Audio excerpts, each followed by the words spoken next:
beloved now, almost a century after his passing, than when he lived among our people of his earlier time.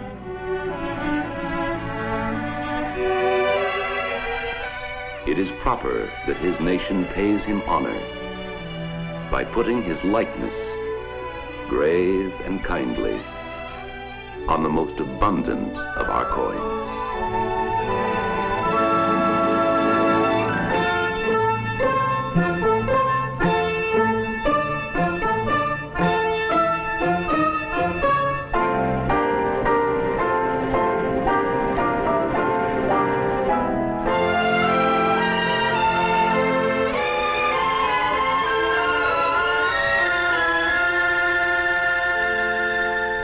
Ours is a rich and variant land. We are a prospering people, wherever we live or earn our livelihood. We have bounties beyond those known to the people of any other day, and as responsible as anyone else for the care of these bounties is the woman in the American home. More often than not, it is the woman who holds the family purse strings to stretch out the family paycheck. Hers is the struggle eternal. Always the difficult goal, making our money reach out to cover more of our needings or wantings and luxuries. Meeting the unexpected happenings that any family has always to expect.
There are times when she feels lonely in this responsibility to her family, yet she carries it in ways that are varied, in ways that are many, in ways that call for careful planning and for further use of what we already have, for making do so nothing will be wasted, or doing without.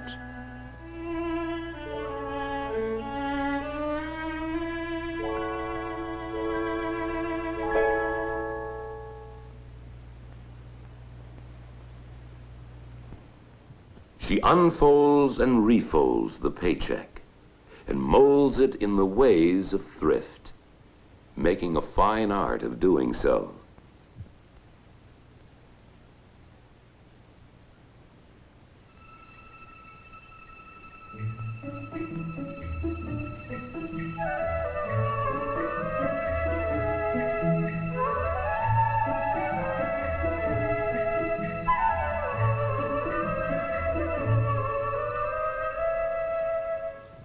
As she lives her life as the woman American, we often seem to charge her with the responsibility of getting more out of the family purse than is there. Her art of working with the family helps provide us with the daily necessities and perhaps some of our delightful American privileges of life.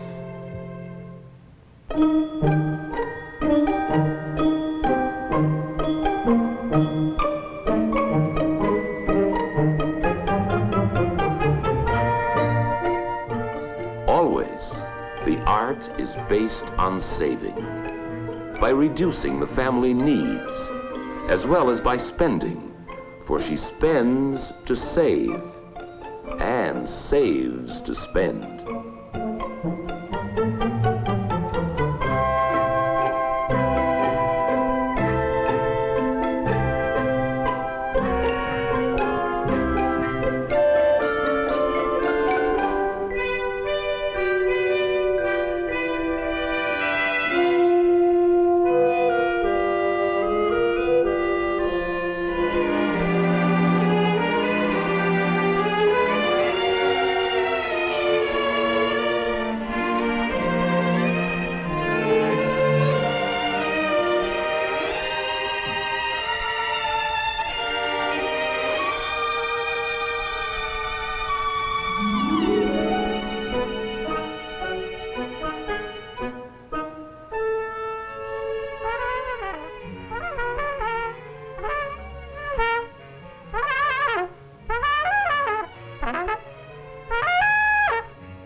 She spends carefully for the needs of the day in order to provide for all the years to come. In any American home, the woman American uses the resourcefulness of her personal efforts to make the family money go round in the search for quality and price.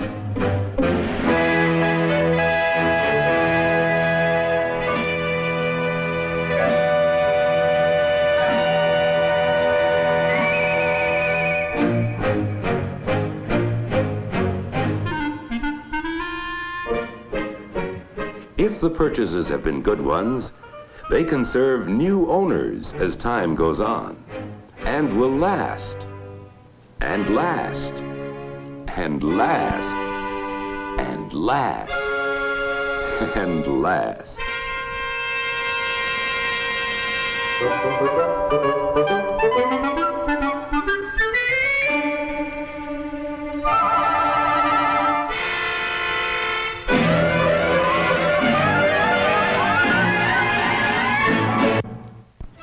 Those who sell, and all who manufacture what is sold, know that American women often have the deciding voice in whatever we come to buy. They offer her the romance, the adventure of choosing from foods gathered from the four corners of America, and indeed from all the world, all well lighted for selection, placed where she can reach them, arranged for time-saving as well as money-saving selection, even though she may shop only once a week. Behind all she sees and buys are suppliers, and suppliers of suppliers, men and women who know how much the many pennies they save in handling what she buys before she buys may mean to her in individual purchases. These are pennies saved that enable her to give the family more for the penny. Looking for low price, she may be wiser than those who think the most is always the cheapest.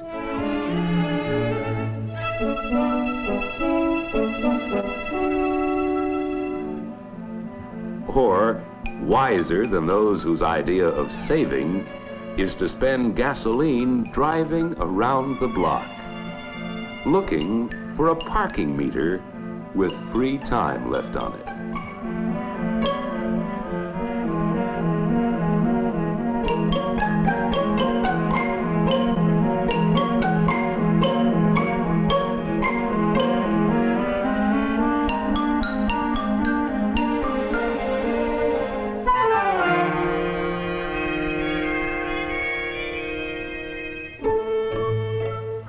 thrift is concerned with weighing the cost of present needs against the rewards of saving for future necessities. While always she considers price, she looks also for those values, those qualities that provide for better appearances or promise to give us lasting satisfactions. We see to it that whatever we buy is functional, that it is individually suited to the purpose for which we are to use it. The fine art of practicing economy with a larger view.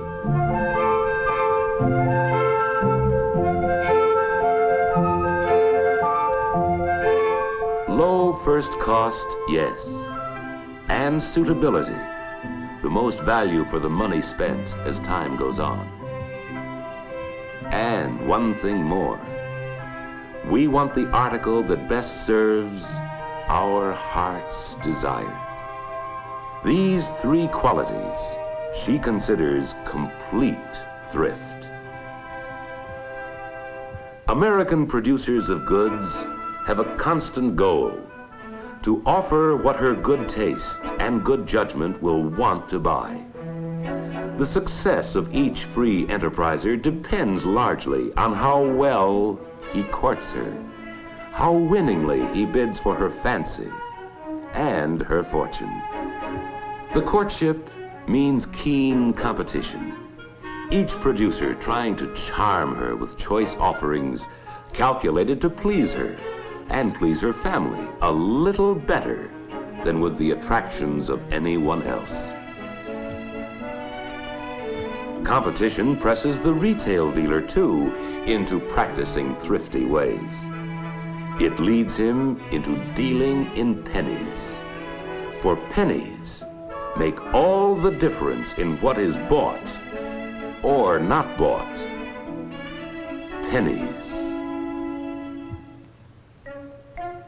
American industry, to save production costs, carries on a continual search for ways of keeping costs down to hold prices down, so our products can be priced to stand out in our competitive American market. Lumbering turns what once was waste into new materials that help provide for family wants.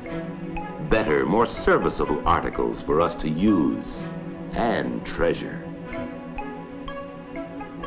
Cellophane from sawdust, rayon from chips, lacquers and enamels from edgings,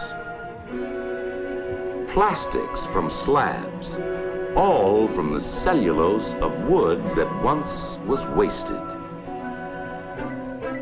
Costs are lowered often and prices held down by packing only the concentrated goodness, the essence of the goodness, and so reduce the costs of shipping needless bulk.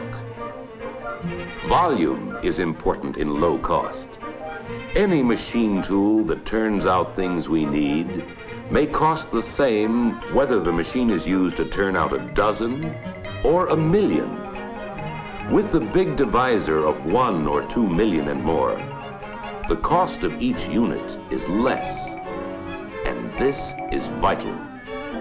Even fractions of a penny saved on each of the innumerable materials and individual operations that go to complete the final product may determine how much we get for our money and whether we buy or buy not. The supplier of metal makes better use of time and labor by building his plant near the foundry where engines are cast. The costs and the pricings are held down by devising an improved way of doing things more economically. The molten material is carried over the private road, running between supplier and manufacturer. With the metal ready for casting when it arrives, the expense of remelting is gone. The savings are passed on to us, not only in prices held down, but more notably in products that are more and more reliable. Inventors, engineers, and manufacturers continually offer us improvements so we can have things with new beauty, longer life, and low maintenance costs. Improvements we can afford because they are economically produced and that can be bought by more and more people for less money than they ever cost. There is something else we want too. An opportunity to choose the attraction that serves the purpose for which we want it. Our wants and tastes differ. We are not all alike in what we like. Some of us have one like. Someone else has another like that's different. Depending upon who we are, where we live, and where we go from day to day, we differ in our desires as to style. Some families roll away on long trips once a year. Others take their travel in weekend lots.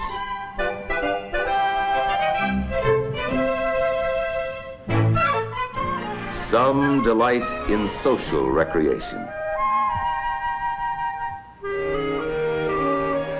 Some give their leisure largely to community affairs. And there are those who prefer a thrifty privacy.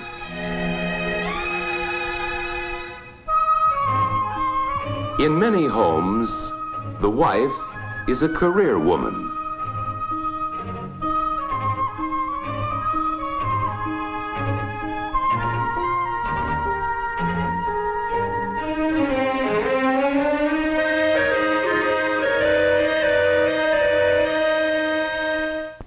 In other homes, the daughter goes to college. And then there are families where father and son form a working team. Whatever our way of life, our savings include giving the best of far-seeing care to the possessions we rely on. We insist on quality and give it the treatment quality deserves. In the come and go of buying, in saving and conserving for family needs, each of us is an individual. Each of us wants what will suit us and our own folks best. And so the producers of our free enterprise goods have to work to give us a wide variety of good old American choice. The things that are right for us as we see it. All brought to us by American competition in economy, providing us with the good life of plenties we enjoy. Among the things of our good life is the vast array of food choices we have. The homes, tailored and equipped to meet our individual needs, according to each family's interests and each one's style of living.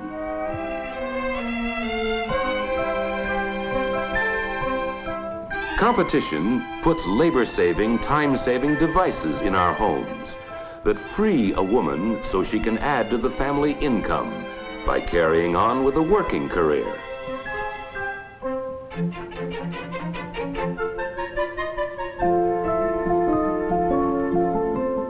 While she and her family are out, these conveniences breathe life into a house. The evening meal started, the house warm, and the lights on when they begin to return at night.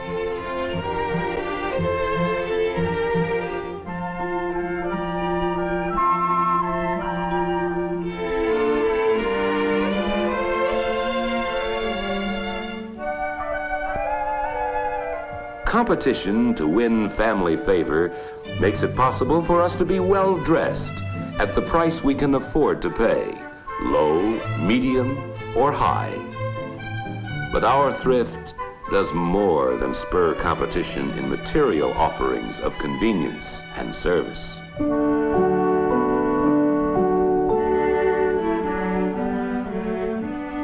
provide for the well-being of others, as well as for our own, we have our charities, our churches, our synagogues, our cathedrals.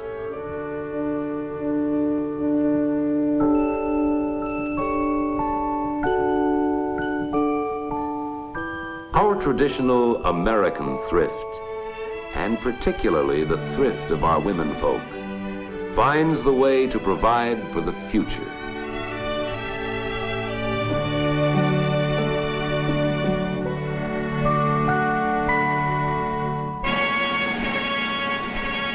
Our own security is important, but we save even more for our dependents of every age, the growing needs of our growing boys and girls. We save for years oftentimes, to spend on education, and our youngsters are able to attend schools that become more modern, schools that offer all of us a chance to improve what we know. As we choose, we have almost unlimited varieties of fun, ranging from the enjoyment of watching the antics of others, having the fun of doing ourselves, or seeing others do. We may indulge in all the excitement of water sports, or take our rolling waves powder dry. There is the choice of the quietness of games for just two, and the celebrations in which whole communities participate. American thrift, with our savings, has afforded us places to go. We can see the wonders nature carved out long before America came into being. We can see the scenic grandeurs of our nation and the cities built by all the races and nationalities which have come to people our great country.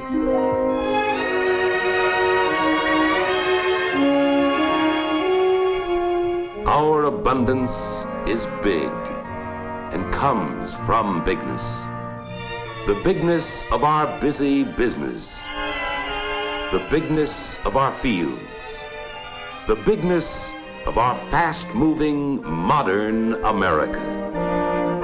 Our bigness, our greatness, the abundance that stems from liberty, is based on free and thrifty use of the great American penny. We make more pennies than we used to. They are made more easily, and we do more buying with them. The penny, the foundation of our wealth. Enough new pennies coming from our mints each month to supply copper for 3 new Statues of Liberty.